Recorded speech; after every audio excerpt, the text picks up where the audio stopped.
was really interested in making a movie told with as few words as possible.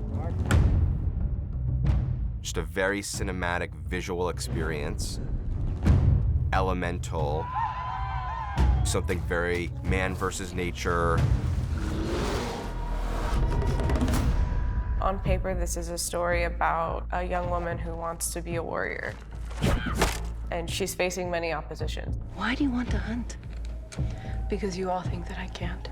But it's much more than that. I saw a sign in the sky. When I first saw the very first film, I would have never thought that as a Native American Comanche, my culture could ever collide with such a franchise in a film. Cut. Cool. One of the things that was so exciting about the original Predator was that it was at the very beginning of the hybridization of genres. It was a horror movie and an action movie. Go. Whoa! Oh my God. I tracked down a writer I'd always wanted to work with, Patrick Asen, who had the sci-fi chops and the inventiveness paired with period and research. We sort of collaborated pretty intensively together on it. We hired a woman named Juanita Pataponi, who's a Comanche consultant, and she was near tears after reading it because there just hadn't ever been a movie that functioned this way. Not just featuring Native Americans, but having them at the lead of the movie. What are you doing here? Searching for you. Your brother sent us to bring you home. It's a waste of time. I agree. Cut. Every department, there were Native American or First Nation crew members so that we were all making the movie together. Action, guys, what's up? He's down. Stay down. Nada is a young woman in the Comanche camp. She is a fighter, she is strong.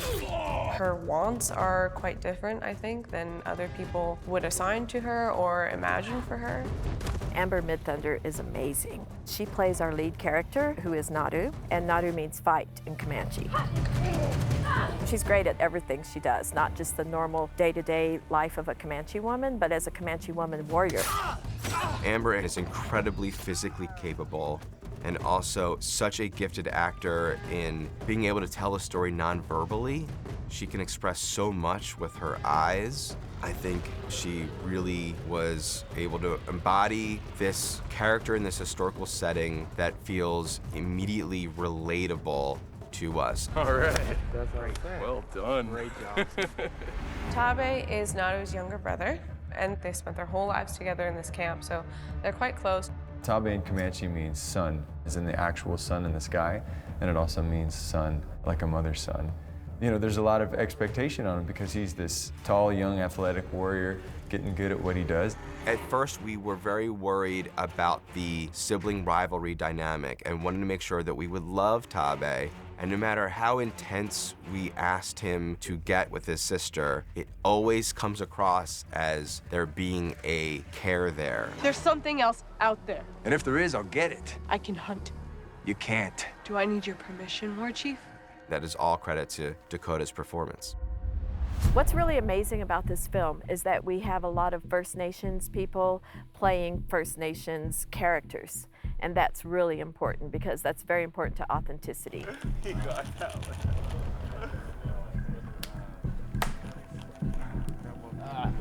one. The tribe is truly a tribe. You see how everybody works together. We spent a month in training camp, all just spending time together, working together to have that kind of environment and that unified mind. It's what's for breakfast. Very early on, we hired a gentleman named Kevin Starblanket, who is First Nations himself and served in the military and law enforcement. And we enlisted him to train our Comanche warriors. I've been hired as the Indigenous trainer. My role is to build a team amongst the stunt doubles as well as the actual crew themselves and the cast, along the lines of teaching them how to move, how to use their weapons, how things are done traditionally. You stand here so that you won't have to look up and crane up to see what he sees because he can see further down, right? Yeah. The Comanche were an amazing people. They were called the Lords of the Plains for a reason. They were the best there were at fighting from horseback. So to honor them, we have to be fit. We have to be good with our weapons. This morning, I got up early and went out to a ranch out here and been working horses, which is my favorite part of the day. I work with the stick on the horse and I work with the bow on the horse and just kind of getting ready for the movie. It's really enjoyable. So I start most days with a personal trainer, and then I go in and I work with Stephen McMichaels, our stunt coordinator, and JJ Park is our fight choreographer. And so we're gonna put together, I think, some fights and just do some drills and get good with our bodies. Get up. What? Get up. I'm a lover of action and was raised by Hong Kong action movies and have been craving my entire life to make an awesome action movie with great fight sequences. And a part of the secret sauce for me in having a well-designed sequence is being able to see it and holding in wide shots and enjoying the choreography. Like it's gonna be a real strong, so it's not so upright. Yeah. Yeah. On the one hand, I wanted to make sure that the action was well articulated, but I also wanted it to feel especially brutal. Jeff Cutter is a cinematographer I work with a bunch who is very much a huge part of my creative process.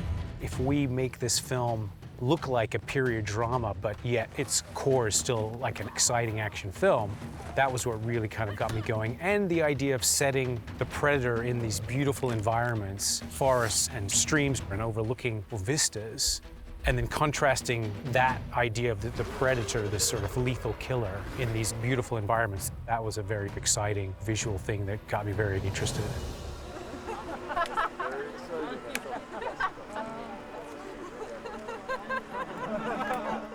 One of the most exciting things for me in the movie, We actually found our composer, Sarah Schachner, through playing video games.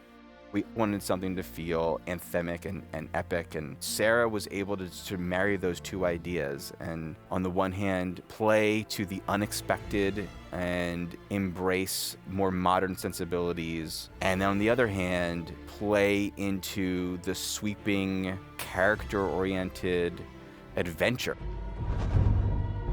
And then, of course, figuring out a way to incorporate the original iconic Alan Silvestri theme, but through Sarah's lens and disguising it in her super intense cellos.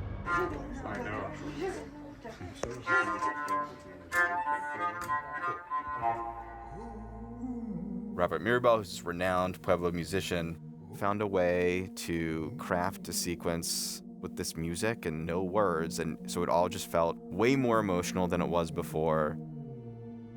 Our movie really takes advantage of the variety of land in the Great Plains. So there's so much in the dense woods, but there's also a great set piece in an open field of tall grass and up on mesa tops.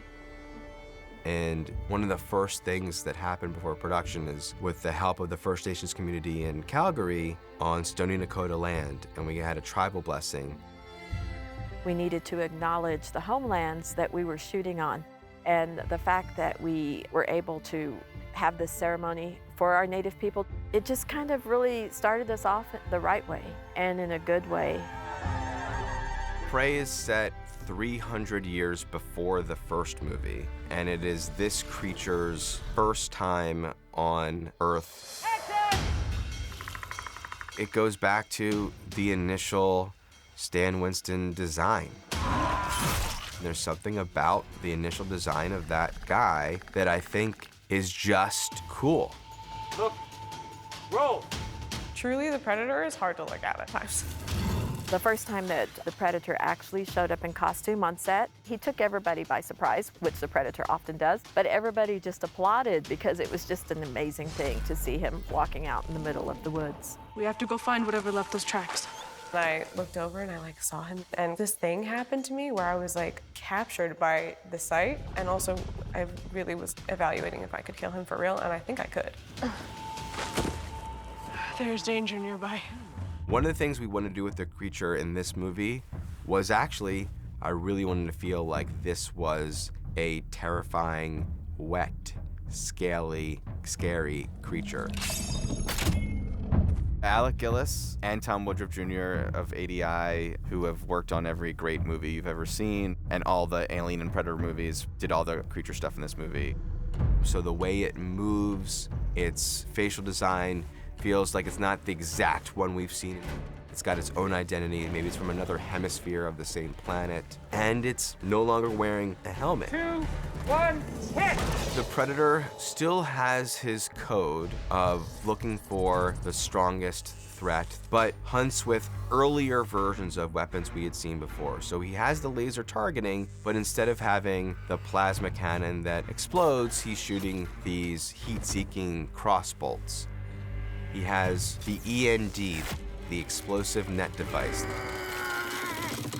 I love the cut clamp, which was sort of designed off of the old slap bracelets I had when I was a kid that you'd throw around your wrist. The shield was the most exciting thing for me. I love the idea, the way the shield unfolds as a defense mechanism, and then he cleverly uses it in ways for offense as well. That's terribly exciting. That was awesome. And I love the idea that this movie could be aspirational as well as intense and suspenseful and terrifying. Having a character that is looked at as a sidekick and having her step up and rise and become the hero, that's something that's incredibly relatable. This is as far as you go. No more.